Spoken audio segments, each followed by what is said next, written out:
Once upon a harsh winter's day, one that I can remember like it was yesterday, one that made the warmth want to run and hide away, one that had a snow that was slushy and persistent. I want to stay.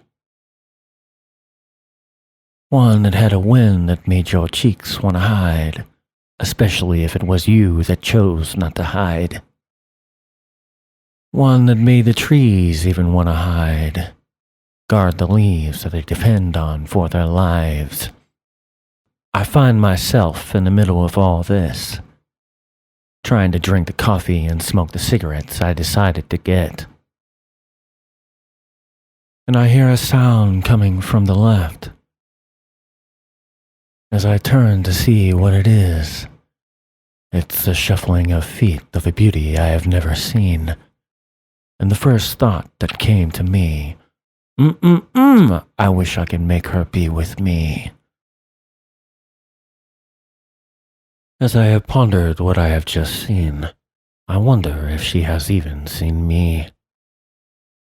As I continue to wonder about these things, she enters the store that I need to get my things.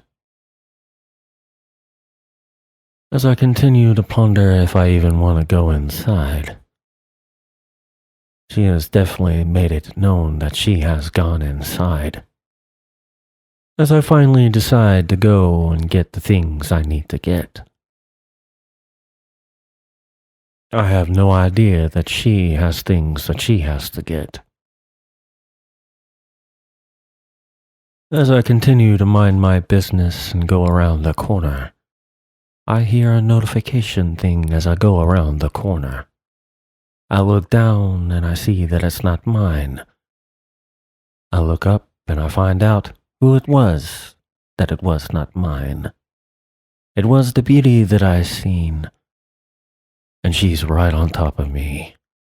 Oh man, that was a sight to see, as she runs directly into me. Everything we have go flying everywhere, including the phones that we both particularly like a certain brand and all of that. Batteries and other things fall out. So we try to get our things that we know are ours without a doubt. But oblivious to the fact that that is not true. We go home and try to do what we need to do. So as we put things away, we decide that we need to finish our day. Put the batteries back in the phones that we thought were ours that day.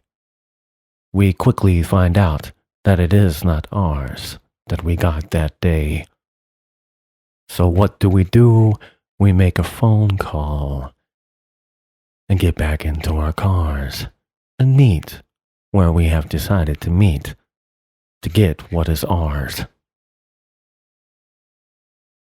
As I hand her her phone, I say so cleverly, "You know what? You can keep the phone number that belongs to me." Of course, she shoots me down and makes me look like an entire clown. But I find out that she's just messing with me, and she says, "You know what? You can keep the ones that belong to me." After that, our lives have changed. It was never the same after all of these things. Once upon a harsh winter's day, one that we will remember like it was yesterday, one that made the warmth want to run and hide away, one that had a snow that was slushy and persistent, I want to stay. one that made your cheeks want to hide, especially if it was you that chose not to hide, one that the trees even wanted to hide, to guard the leaves that they depend on for their lives.